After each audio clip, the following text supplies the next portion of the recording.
Setelah sukses melewati rangkaian proses yang cukup panjang dalam pelaksanaan program Hibah Model Center of Excellence Merdeka Belajar Kampus Merdeka MBKM, program studi ilmu komunikasi BINUS University menggerakkan kegiatan sosialisasi atau mentoring dengan mengundang beberapa perwakilan dari 3 program studi di dalam perguruan tinggi dan 5 program studi di luar perguruan tinggi.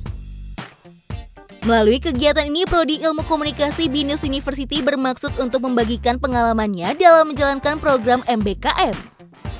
Seperti diketahui sebelum menerima program Hibah Model Center of Excellence MBKM ini, Prodi Ilmu Komunikasi sendiri sudah menerapkan program magang sejak tahun 2014 lalu, atau yang juga dikenal dengan program enrichment.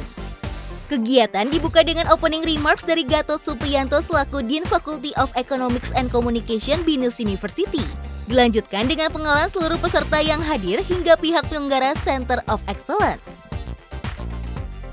Setelah saling berkenalan satu sama lain, acara dilanjutkan dengan pemaparan sosialisasi program bantuan program studi menjadi Model Center of Excellence Skema 2 oleh Maria Anggia Widya Astuti selaku Ketua Hibah Center of Excellence MBKM. Maria Anggia yang juga merupakan Ketua Prodi Ilmu Komunikasi BINUS University membagikan sejumlah pengalaman hingga tantangan yang dihadapi oleh Prodi Ilmu Komunikasi BINUS University sejak pertama kali program magang diterapkan hingga saat ini. Menurut Maria Anggia, tantangan terbesar adalah mengenai merubah mindset bahwa kegiatan magang bukan hanya sekedar kegiatan bagi mahasiswa untuk menerapkan ilmu dari bangku perkuliahan ke lingkungan kerja, melainkan program magang adalah program bagi mahasiswa untuk belajar di tempat yang baru. Selanjutnya, Maria Anggia menjelaskan latar belakang dari munculnya program atau kurikulum MBKM itu sendiri. Seperti yang diketahui, program MBKM itu sendiri memiliki konsep di mana mahasiswa tak hanya akan belajar di luar kampus, namun juga di luar prodi yang tengah diambil. Menurut Maria, program ini muncul lantaran adanya perubahan yang terjadi seperti pandemi COVID-19 yang melanda, kebutuhan untuk mengembangkan komunikasi menjadi kajian multidisiplin, hingga kebutuhan untuk mengembangkan sivitas akademika khususnya mahasiswa untuk berani mengekspresikan ide dan mengembangkan kreativitas. Terdapat 8 bentuk kegiatan pembelajaran MBKM yang dicanangkan oleh pemerintah. Pihak kampus pun diberi kebebasan untuk memilih kegiatan mana sajakah yang akan diterapkan. Setiap program tentunya akan memiliki tantangan dan manfaatnya masing-masing. Di BINUS University sendiri, 5 dari 8 program tersebut sudah dijalankan sebelumnya, yakni magang, pertukaran pelajar, proyek kemanusiaan, kegiatan wirausaha, dan penelitian. Maria Anggia pun mengingatkan bahwa ke-8 program tersebut melibatkan eksternal, sehingga penting bagi pihak untuk menjalin relasi yang baik terlebih dahulu kepada pihak-pihak eksternal tersebut. Usai pemaparan materi oleh Maria Anggia, sesi diskusi pun dibuka.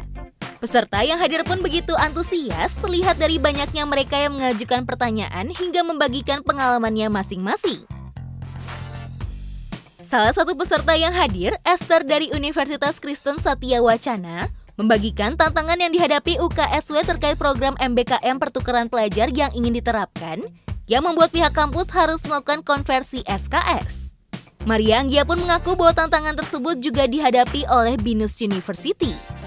Memang betul Bu, kami juga mengalami tantangan yang sama terkait pertukaran pelajar ini ya, baik pertukaran pelajar dengan universitas nasional maupun luar negeri gitu.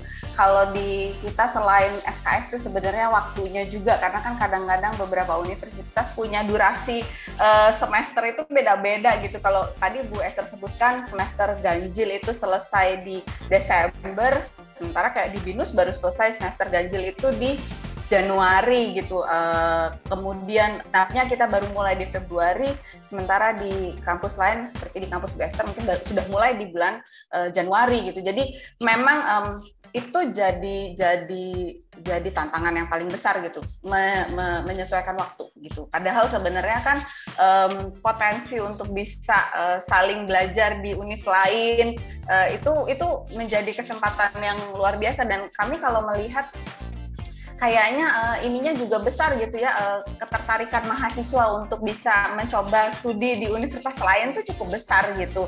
Seperti yang sekarang berjalan juga karena ada program dari Dikti juga gitu, pertukaran pelajar itu juga kemudian kalau kita lihat animonya mahasiswa juga cukup tinggi gitu.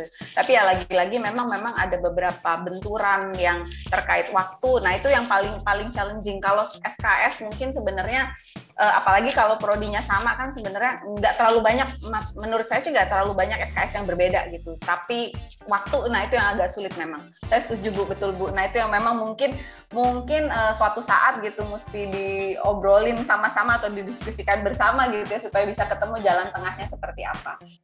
Terakhir, Maria Anggia berharap bahwa kegiatan ini bisa membuat seluruh pihak yang hadir bisa terus berkomunikasi, melakukan koordinasi, bahkan menjalin kerjasama satu sama lain ke depannya.